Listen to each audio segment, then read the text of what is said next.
All right, if this is an especially stellar edition of Cardinals Underground, brought to you by Pacific Office Automation, you might want to save your headset.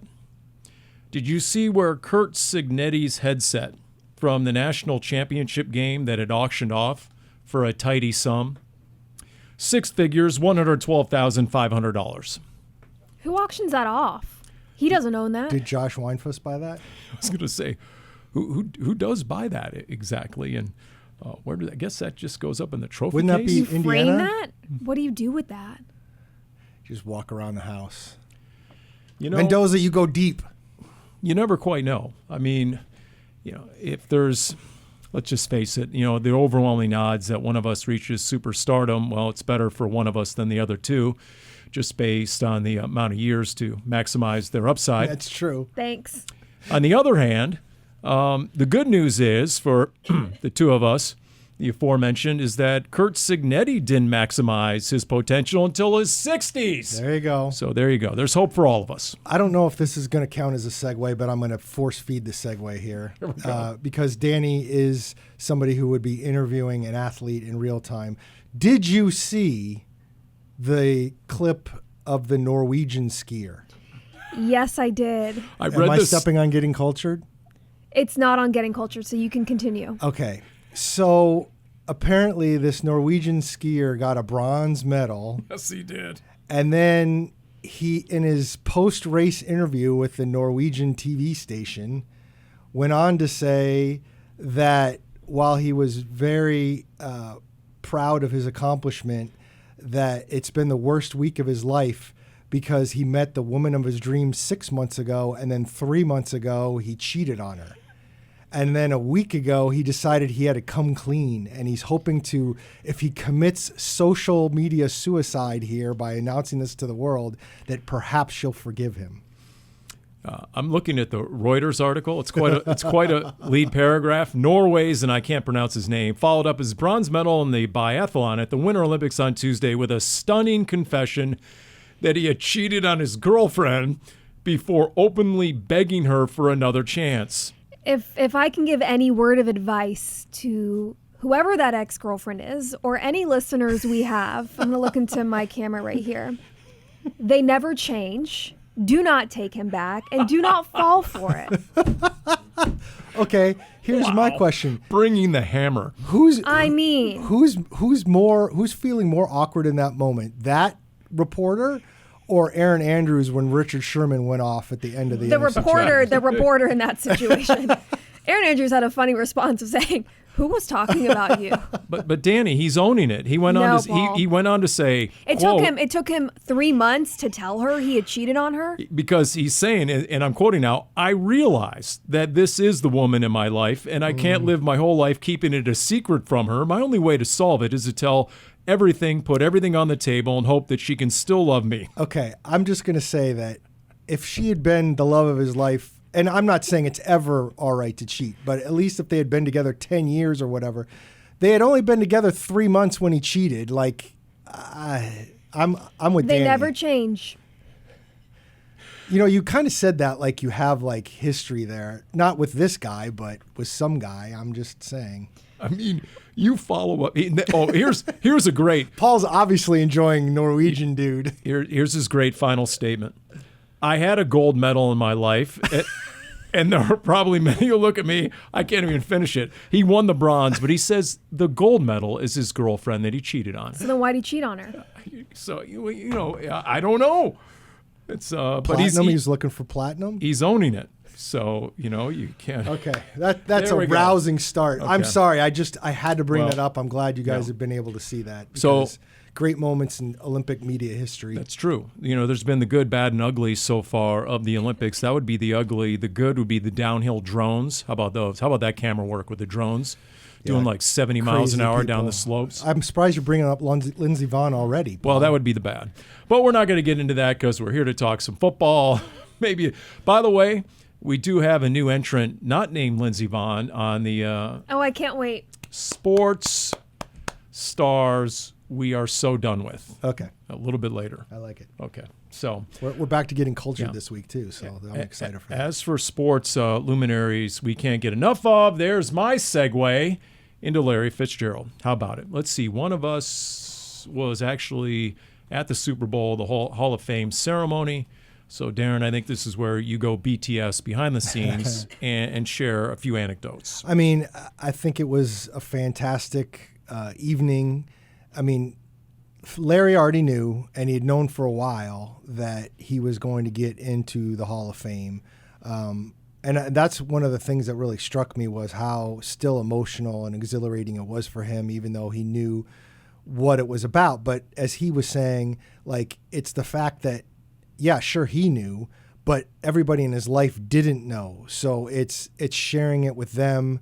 I mean, he said to us a couple times within an hour of the announcement, he had like 150 missed phone calls and like 1,000 texts, you know, that he would need to get back to. And part of that is because Larry, being Larry, just meets everybody in the world and makes a contact with them. But, you know, it was a great night out there at the Palace of Fine Arts.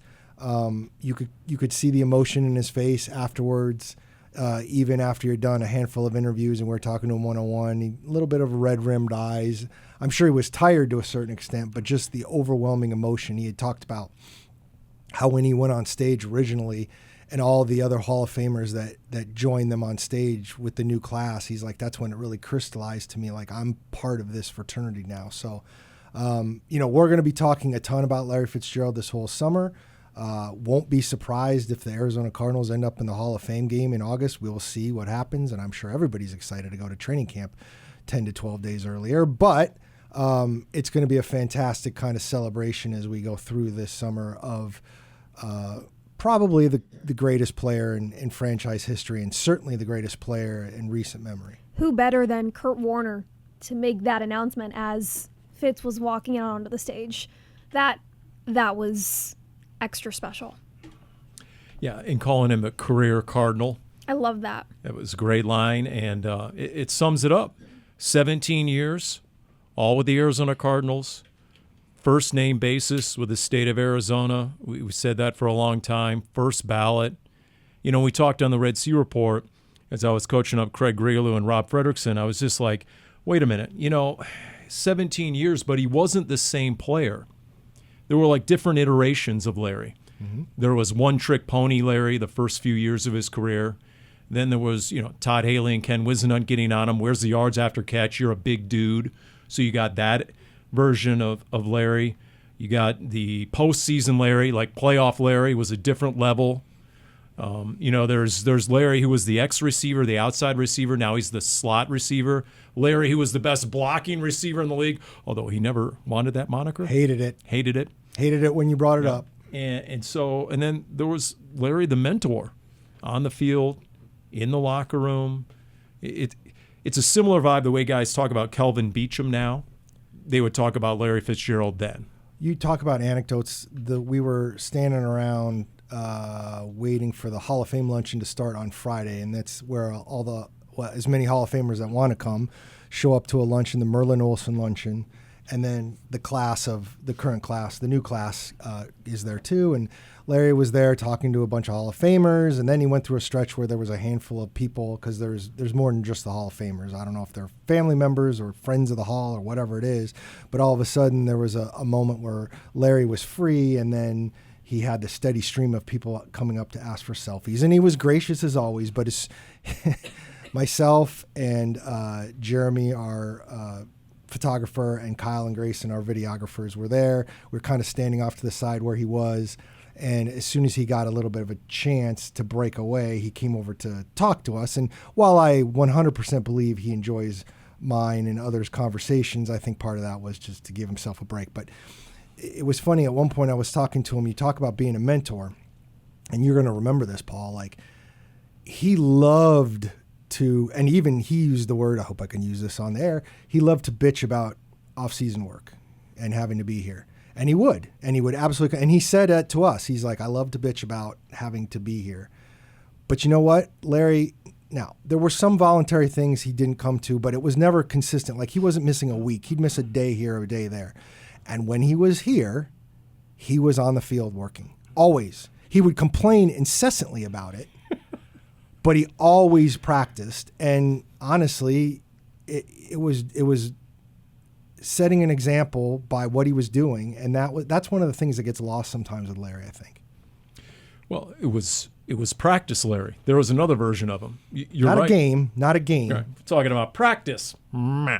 As he would get out there and make some of the best catches you ever seen in practice. I mean, they wouldn't even count. And so rookies would come in and say, wait a minute, that dude's a 7-time Pro Bowler and he's practicing like that?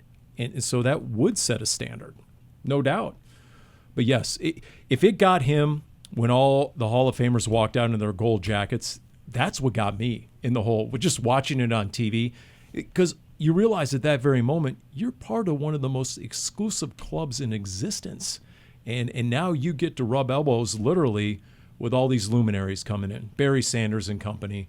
And so, and then when you see some of the stats and you realize, okay, wait a minute, Jerry Rice caught 2/3 of his passes from 2 Hall of Famers in Joe Montana and Steve Young. And what was the number? What was the number of quarterbacks that threw to Larry? 22? A lot. Yeah, I think it was 22. I think it was 22. So, and the fact that he led the NFL in catches at 22 and led the NFL in catches at 33, just the sustainability, the staying power, a different Larry, but still productive and effective. The reinvention is still amazing. And he said that the other day. He was like thankful to Bruce Arians, who was willing to work with him as his skills started to diminish, which I'll be honest, that's the first time I've ever heard Larry publicly talk about his diminishing skills. I know that he knew that he wasn't quite the guy, but he never, ever said anything like that. He would talk about, I want to retire before they retire me, but he never actually said my skills are diminishing. The team account put out a really nice graphic of some of the stats from Fitz's career, and something that caught me by surprise a bit was the 546 postseason receiving yards is an NFL record. And so to be in the Hall of Fame as someone who never won a Super Bowl and had limited games in the postseason just shows how effective Fitz was. And then you start mentioning all the quarterbacks he was playing with. I mean, that makes it all the more impressive how consistent he was, regardless of who he was on the field with. And that 546 was just from the 2008 4-game playoff postseason. That was the 3 playoff games in the Super Bowl. He had another 100-yard game against the Packers, which we know in 2015. So he an amazing, and Charles Barkley did a video for the Arizona Cardinals that they put out on their X feed, and he basically said Larry Fitzgerald, the greatest athlete in Arizona sports history, and he's right. What a week for Darren. He got to talk with Kurt Warner, I heard, and then in the same week he got to talk with Larry Fitzgerald. I don't know if anyone else knew that. And then you were there all the way through when he was being fitted for the gold jacket? Yes, that was on Saturday where he came in. They're measuring their head circumference. It's a little bit more low-key, but yeah, they come into a room. They had to do a couple sit-down interviews with like NFL Network and maybe the Hall of Fame, NFL Film, something. But then they come into a room and they get measured for the jacket. They get measured for their Hall of Fame ring, which is a large piece of jewelry, let me just say. And then he got the calipers came out as they took like every possible measurement of his head. And I will say, and I don't think I'm speaking out of school here, so if I am, I apologize, Fitz, but I believe there was some conversation about, what's the hairline going to look like on the bust when it's can we the current hairline a couple years ago. I mean, Larry took some shots. He did. Anquan was giving him some grief about his workouts after the Sport for Impact luncheon. Yeah. That drew a laugh from Michael Bidwell and Anthony Munoz. Adrian Wilson dropped a few strays via social media. That's on social media. That's actually out there for the world to see. It's out there about how much tape was needed to measure thy circumference and so surface area. So, okay. You can take the guy out of the locker room. You can't take the locker room jokes out of the guy. That's what happens. I think Fitz very much enjoyed the week. I think his social battery got drained a little bit with as much as he needed to do, but I do think he enjoyed all of that. And there was really no surprise with the rest of the class. You know what? I will say this. I did have one problem. Go ahead, Darren. I will. I mean, we've talked about the Belichick thing. I don't understand how he couldn't have gotten voted in. I've heard the comments. I just disagree with that. But that's old news. In terms of what had happened that night, I'm a little surprised Adam Vinatieri got in, just because you always kind of wonder about kickers and that kind of thing. I saw something about Torrey Holt, whose numbers are, when you measure them against some of the greatest receivers of all time, they are up there.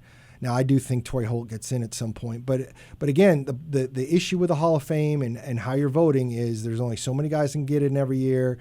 And every year there's a new class coming, a new group of potential first-time Hall of Famers. And I'm not saying all of them are going to be in there, but you get, for lack of a better term, log jams. And it's going to be interesting to see how this goes. The Belichick thing really is pushed to a head.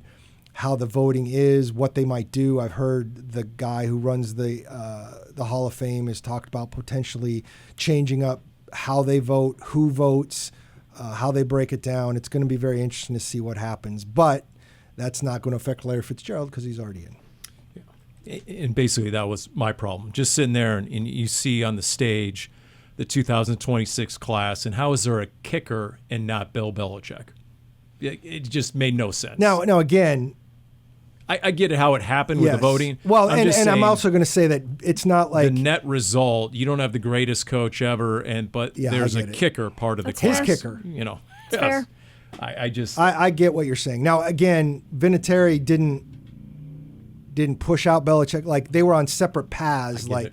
But just the net result. No, I get it. Yeah. I get it. All right.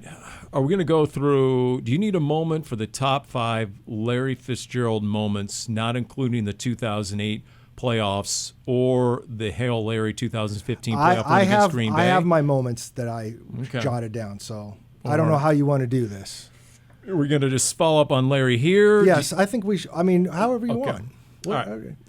Let's rip through these real quick. Okay. This is I thought about this when we talk about the greatest moments Larry Fitzgerald ever had. I didn't want to just say, Paul, what were your top 5 moments? Because there are certain ones that are going to automatically be there. The end of the 2015 Packers game, obviously, about 17 different things that happened in the 2008 playoffs. So I want to take those off the table. Now, for me, these are memorable moments. So, and I'm assuming for you too. So some of these might resonate with me a little bit more personally than maybe others, but these are the ones that I truly remember. The assignment was for 5. I have 8. So I'm now actually an overachiever. I'm editing mine on That's the fly what they right call here. you. I got rolling. It was a slow start, then I got rolling. Well, if we go through them quick, we can Here throw we go. them out there. All right, 2014 Week 8 at home against Philly, the 80-yard catch and run, quick slant. That was on my list. And one of the reasons it's on there because it was an epic Dave Pasch all-time call. As Larry crossed the goal line, Dave shouted out, "The old man can still run." He was 31 years of age at that moment. And one of the reasons I had that on my list was because that was he was then a year and a half into Bruce Arians' new system. He had embraced how Bruce Arians was going to use him. On the play, which I looked at right before we came out here, he was lined up outside before darting inside a receiver. I forget who it was, Jerome Brown maybe. But essentially it was an inside slant, and that's just not what Larry did. And for him to sprint past everybody, it was impressive. Good, yeah. So, yes, that was also on my list. All right, go ahead. The first one I'm going to throw out there, not a lot of people are going to say this, but 2011 in Philadelphia, he caught a 37-yard pass directly over his head from John Skelton, ended up bouncing into the end zone, was angry as all get out at the official that he didn't get the touchdown. But that was the year the Cardinals were 1-7. They ended up winning 6 in a row. Whatever it was, and they almost got back to 500 that year with John Skelton as the quarterback. Love you, John.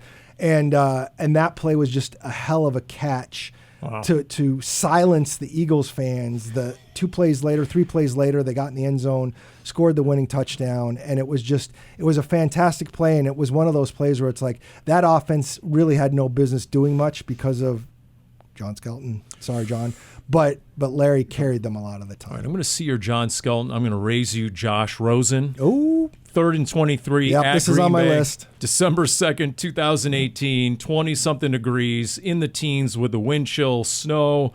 It was cold, and the Cardinals were losing, and they had nothing to play for. That was the one Steve Wilkes season, and there it was again, 3rd and 23, and that catch which Larry reeled in, diving catch, got his forearm between the ball and the frozen tundra, and then they ended up kicking what would be a game-winning field goal on that drive. And the epilogue, Paul? Well, before Redbird 1 took off, Mike McCarthy was DOA. He had been fired, terminated. Fired from the new Steelers coach, Mike McCarthy.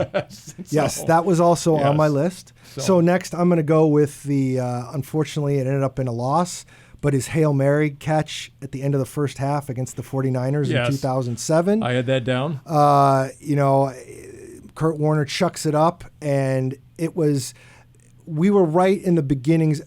Larry Fitzgerald already showed he was a great receiver in 05 and 06.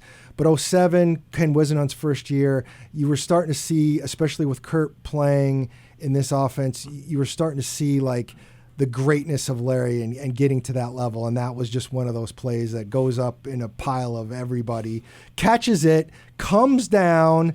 Everybody's trying to realize what just happened. He tosses the ball to the official, has to duck under those yellow ropes that they had already pulled out for the team to run to the down the tunnel and into the locker room. He ducks under the rope and just goes right in the locker room. He caught the Hail Mary touchdown pass to end the first half and was the first guy through the doors of the Cardinals locker room. It was hilarious. That's hilarious. That was good. All right, what else do I have here? There's some more of the perfunctory ones. There was passing Tony Gonzalez for second all-time in catches, 2019, on a bubble screen. I'll combine that with his 100th career touchdown, 2016, which was a contested fade route in the corner of the end zone against the Patriots. So that was his 100th career receiving touchdown. Those were two big moments. I had his first catch, a flea flicker. Emmitt Smith tosses back to Josh McCown, and Larry makes a catch between Aeneas Williams and I don't remember the other Rams defender at the time for his first catch in those all-white uniforms back in 2004 in St. Louis. He became a much better receiver all the way around as his career went on, but that was the first of the I'm going to out-leap and high point a ball among different receivers, and we saw that a bunch in the 2008 playoffs. Here's my walk-off. Larry's spike. The only spike of his career on a two-point conversion from Josh Rosen against the Niners, October 28th, 2018. It was with 34 seconds to go on a two-point conversion, no less, for an 18-15 win. And it's like, wait a minute. Why was Larry spiking the ball in that situation, in that season, on a two-point conversion? But later we learned, you know what? He couldn't leave the game. He couldn't have a 17-year career without at least one spike.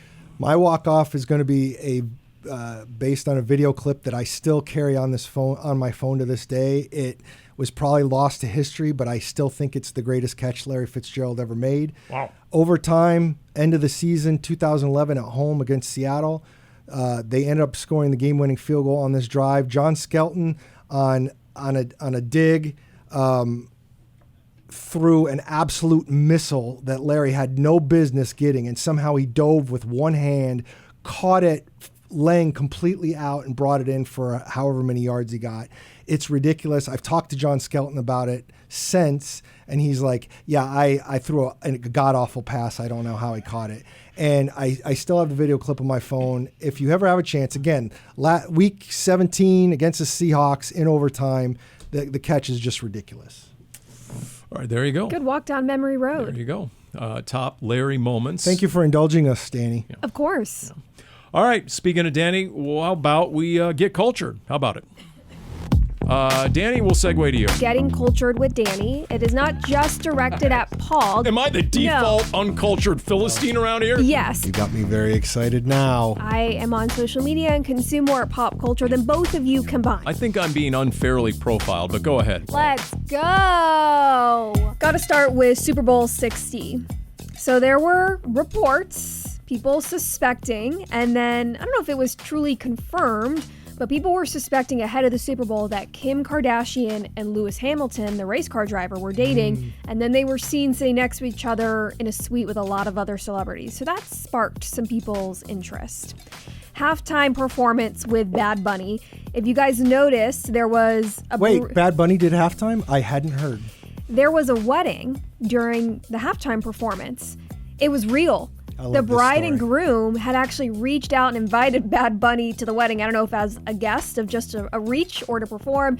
And so someone from his team responded to them. And so that was a legitimate wedding during the halftime performance of the bride and groom. Did you do that, Paul? Not Bad Bunny, but like, I know we sent. That happens at like baseball games, right? 9th inning, 7th inning stretch. We sent an invitation, not to go anywhere, but we sent an invitation to the White House. And because if you send a wedding invitation to the White House, usually you get some Sometimes nice they send you a gift. Congratulations for getting married. Yeah, so. Wow, did not know that. I do know that I got assigned to walk the dog at halftime of the Super Bowl. Cheeto. And somehow the sister-in-law who knows nada about sports, the same person who early second quarter asked, who are the teams that are playing? She magically showed up for the halftime show. I just showed up out of nowhere, knew exactly when the halftime show started. Then you and Cheeto would have missed some of the stars that were part of the performance, dancing at the bottom level of the casita. Actors Jessica Alba, Pedro Pascal, Carol G. She was the one who sang the halftime performance for the Brazil game. So she was involved there. They were all just kind of dancing. Alex Earl, the influencer, if you remember, was seen canoodling with Tom Brady in St. Bart's New Year's Eve. It's all connected, Darren. And Cardi B, the female rapper, was also one of the artists and famous people seen in the halftime perforance, which leads me to bullet point number 2. I was going to see if you saw this. Of course I saw this, Darren. This is my job to see things like this. So I'm not trying to air out dirty laundry. So I'm going to keep some of the details. They made it pretty public. So Cardi B was dating Stephon Diggs, receiver for the New England Patriots. They had a child together roughly 2 months ago. So Cardi B posted a video in the backseat of a car during the third quarter. She was in the outfit she was in for the halftime performance. And in this video, she's talking about how much fun she had performing with Bad Bunny and seeing him perform live. And it's posted that she's leaving the game during the third quarter, which has people curious because her boyfriend was still playing the game. It's all right. He wasn't getting any catches anyways. Yes. People were very quick to realize almost as soon as the game ended, Cardi B and Stephon Diggs had unfollowed each other on Instagram. And so then you start going back and trying to piece things together. And there was, before the game on a red carpet, someone had tried to, ask Cardi B a question as she walked by and said, any inspirational advice or words for Stephon Diggs? And she kind of gave like a smirky look at the camera and said, good luck, in that tone, and walked away. So now people are piecing things together, and there's reports of other women or people he's had children with maybe being in the stands. So there's all kinds of stories. Maybe she was dating the Norwegian skier. I would say this comes back to Dani's they'll never change axiom. This is all reportedly. See, I'm always right. They never change. Right. So they have supposedly broken up. Next on my list, I'll keep short because it was briefly mentioned. Paul continues to get his way with the power of manifestation. Lindsey Vonn crashed in the Olympics, suffered a complex tibia fracture, and is having surgery. I'm not wishing fracture or speaking into existence injuries. I'm just saying she took someone's spot, in your opinion. She found a way to keep herself in the news. I just know that all of this day happened after he mentioned her the first time. For 2 weeks. Yeah. And continued to keep herself in the news even after the injury. Okay, the last bullet point we have takes us local and takes us into the realm of basketball. There's a local scavenger hunt going on. The Suns and Goodwill are teaming up. Started on February 9th, which was Monday, through February 13th. There will be autographed items like jerseys, basketballs, and hidden vouchers that you can turn in for autographed items. So every morning, Goodwill is posting clues on their social media accounts at 7 a.m. where you can find the vouchers in different stores. And then in turn, you get some autographed Suns memorabilia. Nice. Okay. Very good. So you both have been cultured. You're welcome. Well, I'll just segue into the Pauly Power Poll of sports figures I'm so done with. I'm kind of sad to announce that, unfortunately, I'm adding the name Snoop. Snoopaloop. Had enough. It's time. I mean, he performs at halftime of the Christmas Day game on Netflix. Then you see him on NBA games, part of the NBC crew, commentating as an analyst on NBA games. And now he's part of NBC's Olympics coverage. When they send Snoop out to learn curling at the Winter Olympics, that's official. That's the modern day jumping the shark for Fonzie. That's not fun. What do you think 22-year-old Snoop would think of this version of Snoop? I think I do speak for America. Before we've had enough of Snoop. Before we fully get off, and maybe this is on your list of the Super Bowl, I don't feel like there were any commercials that left me feeling that was really nicely done. Are we past that day and age now? Remember the Super Bowl commercials used to be, you had to see all of them. I don't feel like anything really left an impression. If my laptop had just died right in front of me, literally as you were saying that, I had written down a quick list of the most same impressive. Same wavelength, Paul.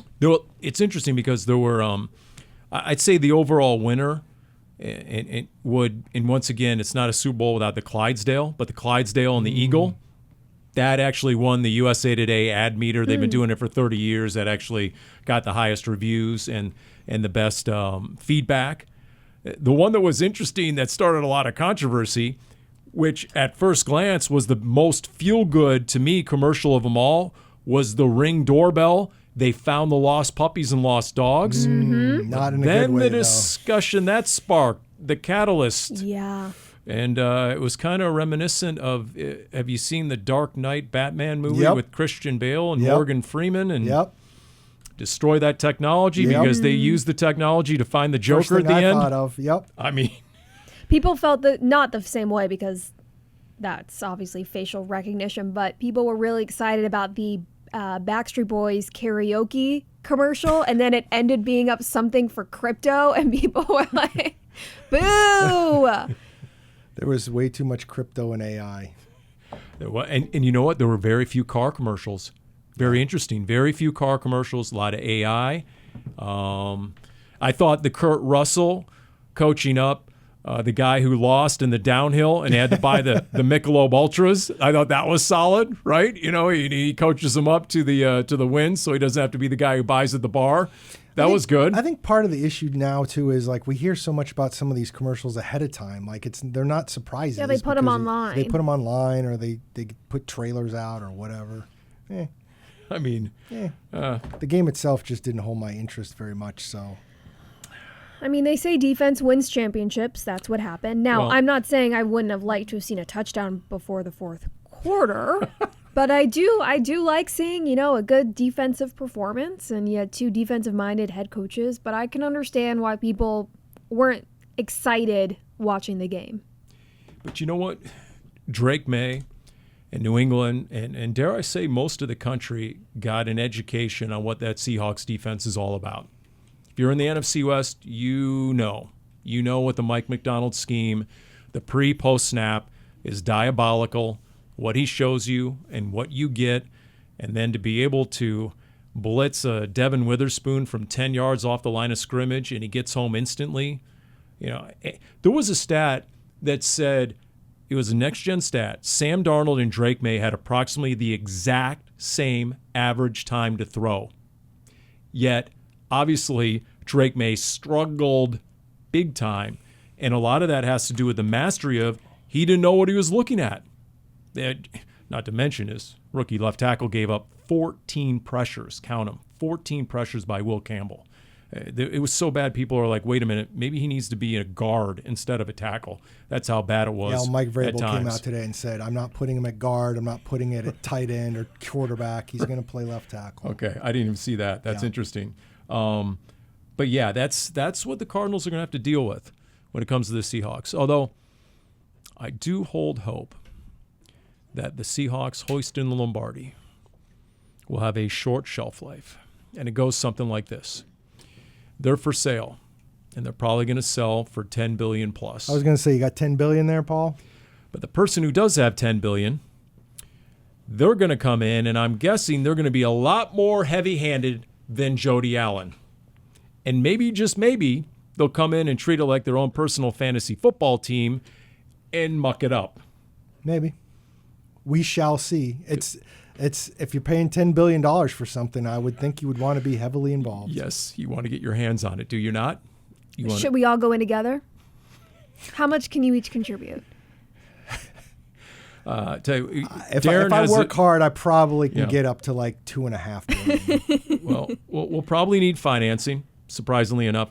And Darren knows somebody, Larry. And Kurt Warner. And yes, and they have direct links to Wall Street Titans who can maybe get the funding. I love Kurt Warner, but I don't think he's in the same stratosphere as Larry these days.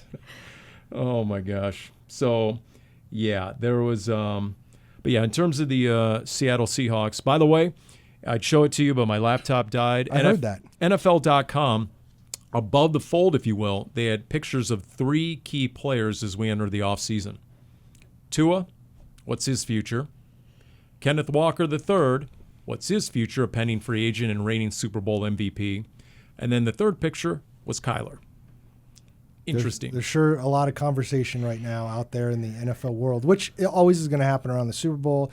You get Super Bowl, you're going to have a lot of discussion and speculation over what's going to happen, and then you throw in the game's most important position. Obviously, Kyler's going to be part of that right now. I'm very curious to see where all that goes, and we're probably somewhere in the next 4 weeks. Right. Weeks. I mean, the new league year starts in a month, so these conversations are going to ramp up. While the Cardinals' season has been over for a month, now that the season is over for everybody, all the national reporters, everybody's going to be contributing to these conversations now.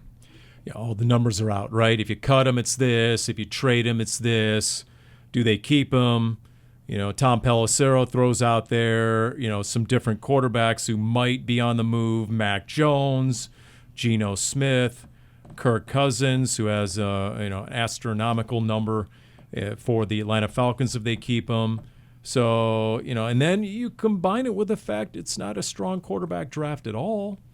And you wonder, okay, what is the demand out there from a Minnesota who's going to want a veteran to compete with J.J. McCarthy, you would think? What are the Jets going to do? Because they're picking number 2.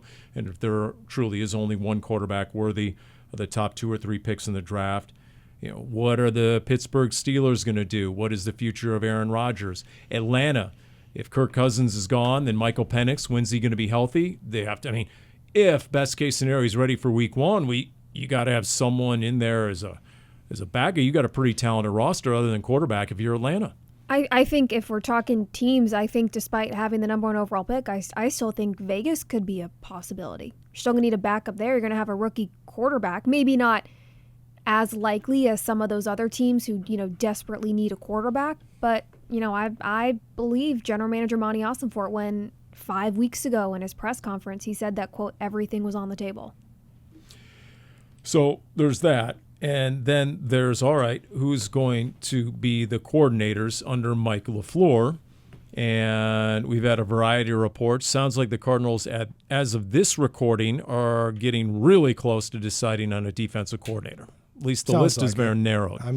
From what we've seen, and obviously we've seen the reports of them landing on an offensive coordinator and a special teams coordinator, and I would anticipate announcement when they solidify all the coordinators and go from there. But we've pushed the Super Bowl so late. And by the way, next year the Super Bowl is on Valentine's Day, February 14th. On a long weekend, the day before President's Day. Woo-hoo. So, but the Combine is only a couple weeks away already. By the way, there was a Wall Street Journal story on the fact that Super Bowl Sunday and Valentine's Day are the same day, and it's creating stress already and anxiety from people who throw like Super Bowl parties or truly celebrate Valentine's Day. Like, this is a vexing conflict that's on the calendar for next year. Here's the problem, Paul. The problem, Paul, is that you and I have been married forever, and Valentine's Day is fine, but you can do it 2 days before, whatever. You go to dinner, it's all good. The problem is going to be the guys that want to or women, I'm sorry, but if there's somebody in the couple that wants to watch the Super Bowl and then the other person doesn't give a flip about football, that's when there's going to be a problem. Just saying. Don't look at me if you're going to categorize. No, I'm probably not one of those women who doesn't want to watch the Super Bowl. I know that. I'm just not one of those people. Why are people already stressed? I know. I'm not one of those people who looks 360 days into the future and worries about a certain conflict. That's why you're falling behind, Paul. Don't they know they can go to Waffle House and enjoy a candlelit dinner? That's right. As long as there's a bunch of big screens around, at the same time. Let's go to Zips. Yeah. So, okay. If indeed, as reported, the offensive coordinator is Nathaniel Hackett, who was very tight with the LaFleurs, if you believe some of the reports, the families have actually vacationed together. Matt LaFleur, Mike LaFleur, Nathaniel Hackett. So, okay, there's someone that Mike LaFleur knows really well, not just as a football coach, but beyond. It kind of reminds me of when Bruce Arians wanted Tom Moore as not only a coach, but a confidant. And then Nathaniel Hackett, albeit 1 year, 15 games, does have head coaching experience. Well, to me, the other thing with Nathaniel Hackett is because you have that relationship, it's that much easier to work in the whole, I'm the head coach, but I'm still calling the plays. I need an offensive coordinator who's willing to take a back seat when it comes to that. Not that there aren't other coaches that would do that. Obviously, Mike LaFleur just did that. But when you have that good of a relationship with somebody, that deep of a relationship with somebody, I think that helps the cause. When you're a first-time head coach, it makes all the difference having somebody close to you who has experience and whose knowledge and input you trust. And I understand Hackett didn't have success as a head coach in Denver, but some head coaching experience is better and more knowledgeable than no head coaching experience. Similar to the message that Mike LaFleur talked about in his time as the offensive coordinator in New York with the Jets. Sometimes you learn more from the things that weren't super successful than the times that you were successful. And who is Mike LaFleur going to trust more than his own brother Matt, coaches the Packers, which is a team and a head coach that Hackett has coached and worked under before. And so the fact that LaFleur is going to be calling plays, if anybody feels any sort of hesitation from that, you shouldn't feel that. Like, Hackett is not going to be calling plays. I am really intrigued on whichever direction he goes in for a defensive coordinator. We've seen a couple of names float around, and so I'll be curious who they land on for that position.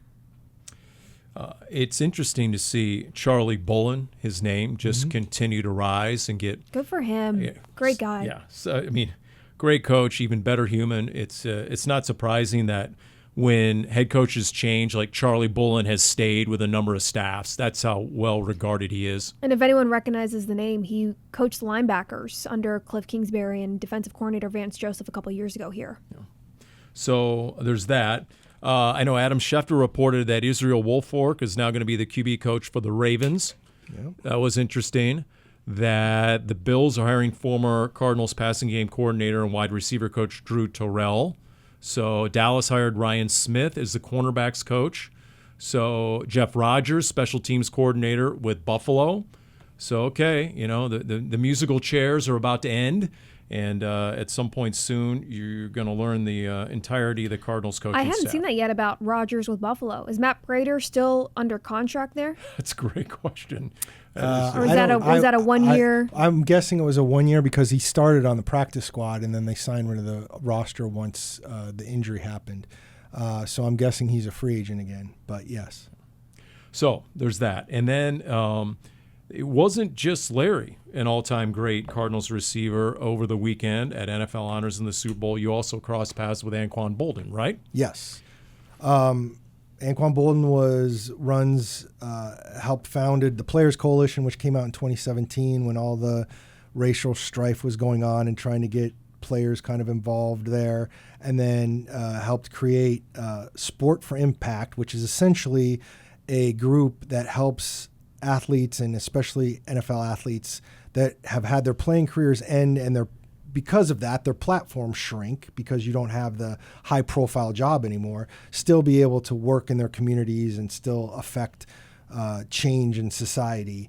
And they have a luncheon at the Super Bowl every year, and they've given out awards to players and former players for a while now, but they've decided to start giving out an award every year to either an organization or an owner in the NFL that does kind of the same thing they're doing. And they decided Michael Bidwell and the Cardinals were doing enough with Civics Matters and the climb and different things that they've done to impact society to give Michael and the Cardinals an award this year. So I got a chance to talk to Anquan.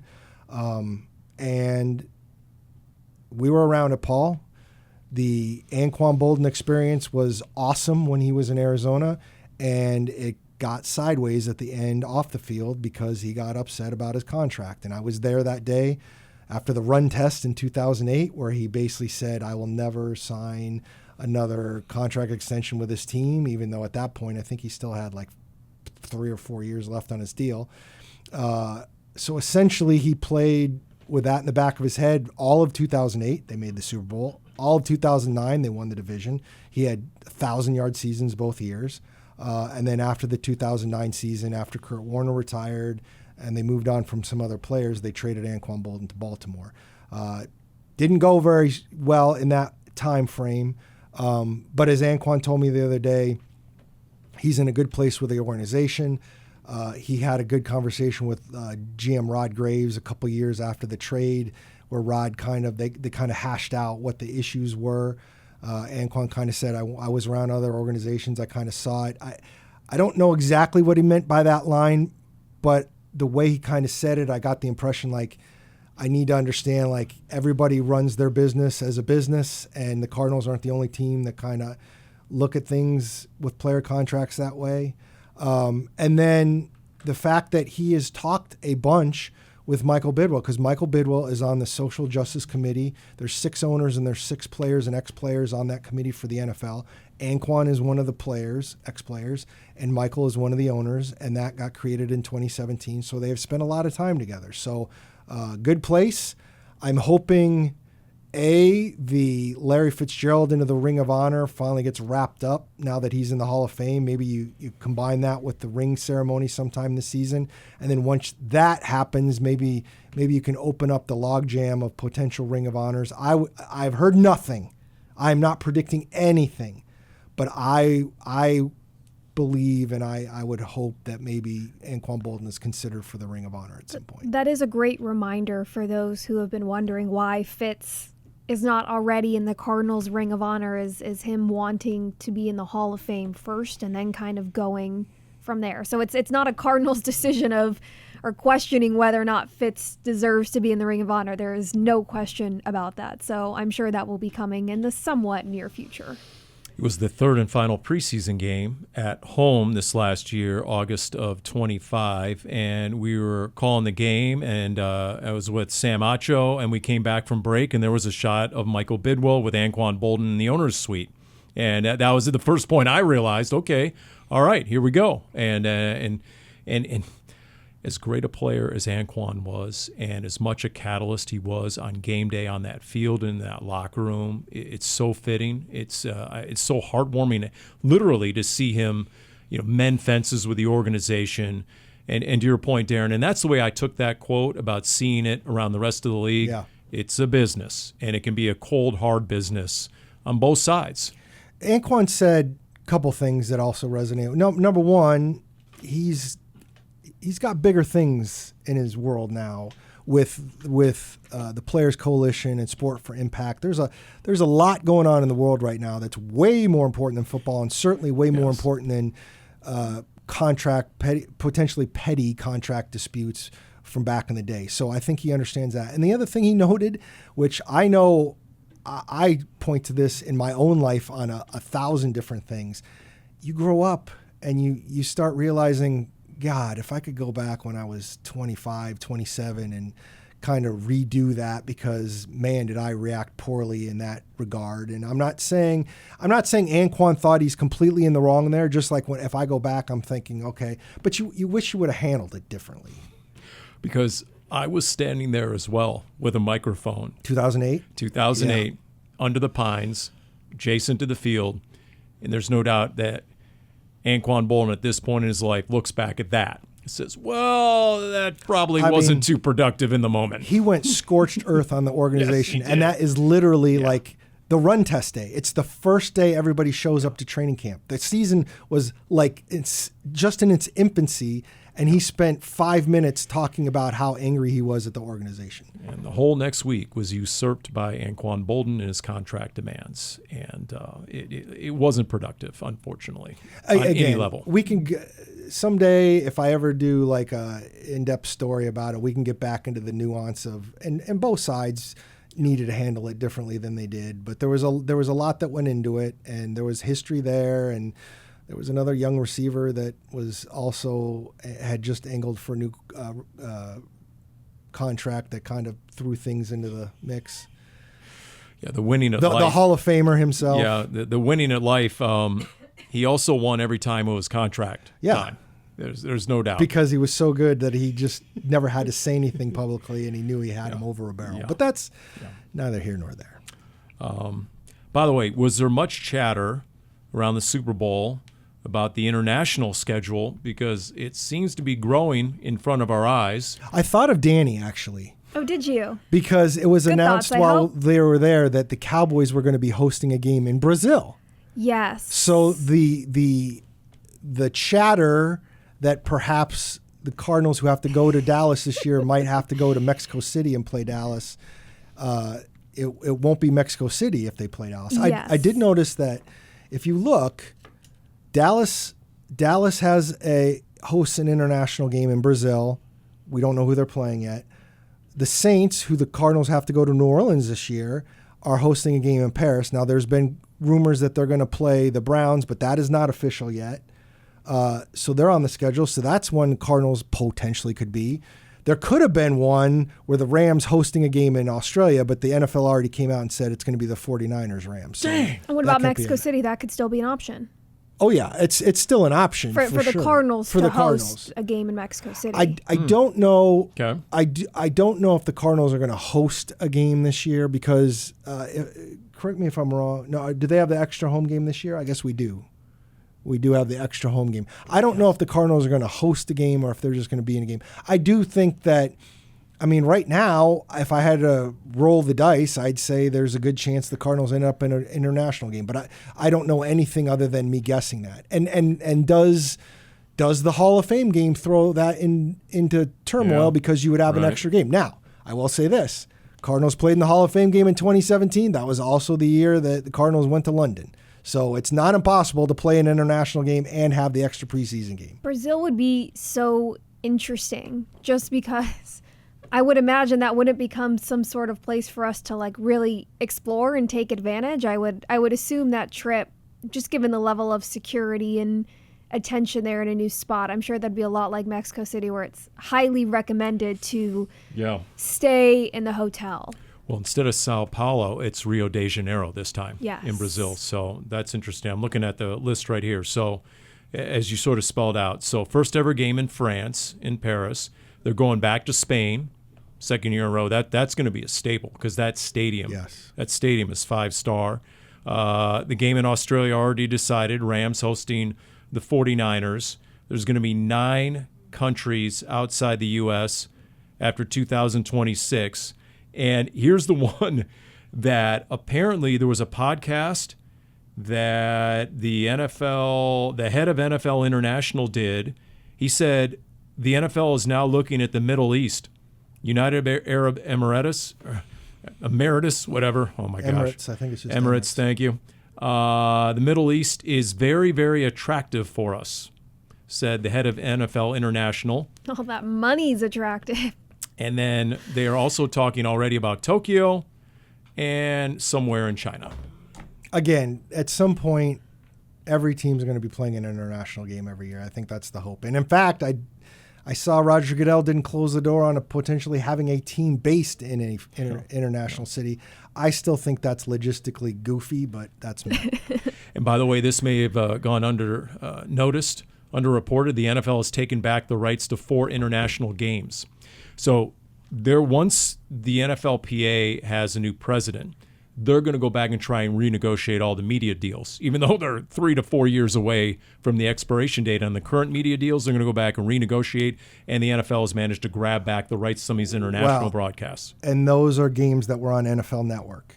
And if you missed the news, the NFL Network and ESPN are essentially merging, or ESPN gets a good chunk of it. So there's a lot of questions over what's going to happen with NFL Network, what this means to the people that work on NFL Network, and obviously those 4 games that were telecast. Well, and then some of the other media companies are in there, wait a minute, how is this going to impact rights deals if the NFL has a 10% ownership stake in ESPN, which they do now? So it's a good question. ESPN, the network that is hosting the Super Bowl next year in LA? Yes, exactly. That's the them. one? Yep. That's the one? By the way, I'm going to leave you with this unless you have anything else you want to throw out there. I got to show the Fitz play. Oh, okay. This is good podcasting right here. Yeah, because This is all more reason to obviously, watch us on hopefully, video You if you got to don't. check us on YouTube because this is this great stabbing of the ball by Larry Fitzgerald that I was referring to earlier, because obviously it's on my phone and I don't even know if it's over anymore. Jay's like, there's no way that's going to show up anywhere, but I don't care. Because that's how I'm operating. We're just going to keep showing this over and over and over. Paul, what do you got to end this podcast with? Okay, I have my new favorite name in sports. I want to make sure I get this right, and I'm looking for it right here. And this is a young man who is a pitcher for the U of A. Unfortunately, he's playing the wrong sport. He really needs to play football, if you ask me. And his name, he's a pitcher, and his name is Owen Kramkowski. Kram Kowski. Kramkowski. We're no longer cramming it vertical, though. No, Kramkowski is the name. And if Ron Wolfley, as a fullback, had the last name Kramkowski, instead of a 4-time Pro Bowler, he would have been a 10-time Pro Bowler. I just to say that right now. Are you kidding me? Kramkowski has ever been a better football name. And instead, he's pitching for U of A. I don't watch U of A baseball, so I'll take your word on it. I didn't know you did either, to be honest. Don't know how I stumbled into that exactly, but I saw that online somewhere. I'm like, look at that name. So Hall of Fame name, Paul. It is, no doubt. Can he live up to his name? We'll see. That'll do it for this edition of Cardinals Underground, brought to you by Pacific Office Automation.